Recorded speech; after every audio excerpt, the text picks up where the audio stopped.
exhibits here. The first one was for Marigold and S. Melly, Child Custody in a Changing World, a study of post-divorce arrangements in Wisconsin. In this article in 1999, 10 years ago, the unequal time arrangements were usually between 30% and 39%. That's a 9-5 split. To the parent that was not the primary caregiver. They found significant differences between these two groups. The equal time arrangement families appeared to have sorted out this arrangement fairly amicably. The unequal time families were much more likely to have reached such a compromise after protracted legal conflict. This group also had the highest incidence of returns to court of any of the custody arrangements in the study.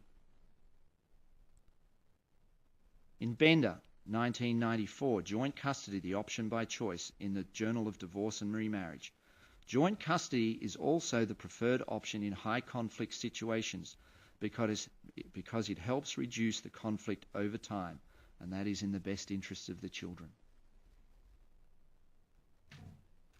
From the Family Services of Waukesha, major studies of children reveal that high conflict separation and divorce create potentially long-term negative impacts on children's development and adjustment. From the National Fatherhood Initiative, a survey. What do you feel is the most important thing a father should provide for his children? Money, 3%. Time, 61%. Discipline, 5%. Spiritual support, 11%. Emotional support, 14%. Play, 5%. Time, 61%. Off the DWD website, brochure, Plain Talk for Parents about your 5 to 6 year old child. One of the things they cite in here, children need help understanding the difference between truth and fantasy, fooling and lying. That's 5 to 6 years old. My daughter's 7. When she had a school exercise last year, it was simply on mathematics. They had 10 pennies and they had to share between 2 people. She drew a circle around 5 pennies and she put down 5. She knows what the difference between truth and fantasy, fooling and lying. More from brochures on that website. Children go through phases of preferring one parent over another, sometimes leaving the other bewildered parent feeling hurt or left out. This is, however, only another stage in natural development. It's a fact that between the ages of about 3 and 5, a child is best able to learn about his or her own sex role by the experience of being with different from the opposite sex. I'll read that again. Between the ages of about 3 and 5, a child is best able to learn about his or her own sex role by the experience of being different from the opposite sex parent, and likes to spend more time with that parent. Later, from the ages of about 8 to 10, a child learns more about the role of watching and copying the same-sex parent or other same-sex adults, such as teachers, TV stars, and sports heroes. Let me stop for a moment there. What that's saying is that as a child grows, they need more of one parent than another at different times of their life. If you hard code an every second weekend and one night through the week dad, you cannot give a child the flexibility they need to grow and develop into happy adults. You cannot do it. You need flexibility and you need cooperation between the parents. And that means between the parents, sometimes dad sees the kids more and sometimes mum needs the kids more. But if you have 2 parents that are going at each other's throat and you rule dad and every second weekend visitor and one night through the week, you will perpetuate conflict and you will stop that child's ability to be able to need and love each parent as they weave their way through life. So I want to ask this committee to answer me this question. It's the same question I asked many people on my 800-mile journey across Wisconsin last summer with Walk for Children. Now, family court is a civil court, and a civil court by its nature is an adversarial court.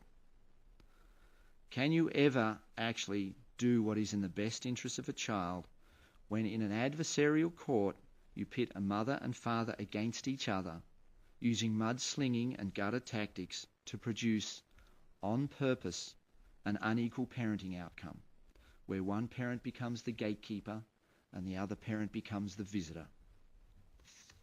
Can you ever do what is in the best interest of a child when you pit a mother and father against each other to win the prize of the other parent's most valued component of their life, their children?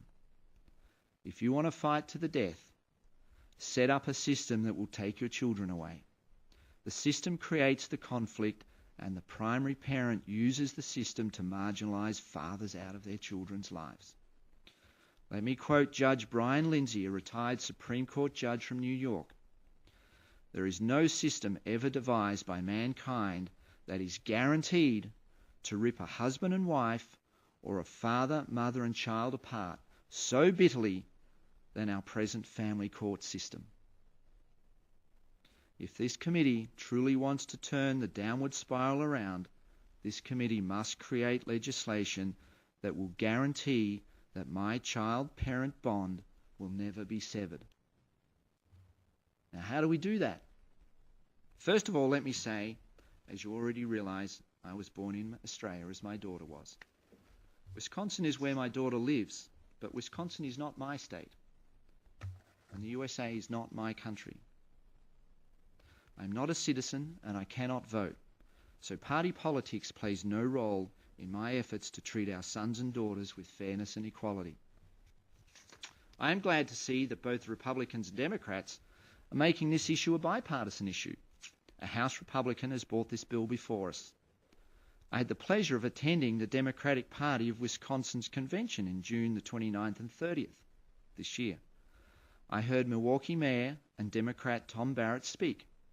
He is the initiator and major sponsor of the Milwaukee Fatherhood Initiative, the organisation I previously mentioned, which voted to support this bill. Following Mayor Barrett, I heard Senator Taylor speak, and then Senator Robson. The message I heard loud and clear, over and over, was the Democratic Party's promise, fairness for Wisconsin families, and putting families first.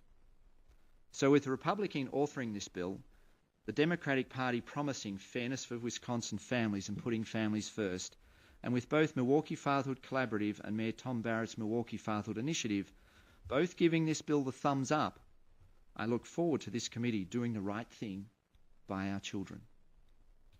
Equal parenting will achieve that fairness of Wisconsin families. But let me talk about equal parenting for just a moment, because I don't believe people really understand what it is. Equal parenting is not about the precise surgical cut of exactly 50-50 time between mum and dad. It's about flexibility and cooperation. It's about not going to court. Something I believe the judges would be in full support of. Equal parenting is about you are not going to get advantage by going to court. Equal parenting is about telling the parents to go back to the table of cooperation and work it out yourself. That's what equal parenting is about. Now, equal parenting might mean that mum starts with 8 and dad with 6, but during summer it's the other way around. It might mean that in 3 or 4 years' time it's different again. Equal parenting is about not going to court. It's about not having GALs and attorneys and social workers and Department of Social Services recommending every second weekend and one night through the week, giving mum an advantage in going to court. Equal parenting is a good thing. It will keep families out of court. It will keep the conflict down to a minimum. Now remember the previous research. Marigold S. Melly, Child Custody in a Changing World, a study of post-divorce arrangements in Wisconsin. The equal time arrangement families appeared to have sorted out this arrangement fairly amicably. The unequal time families were much more likely to have reached such a compromise after protracted legal conflict. This group also had the highest incident of returns to court of any of the custody arrangements in the study.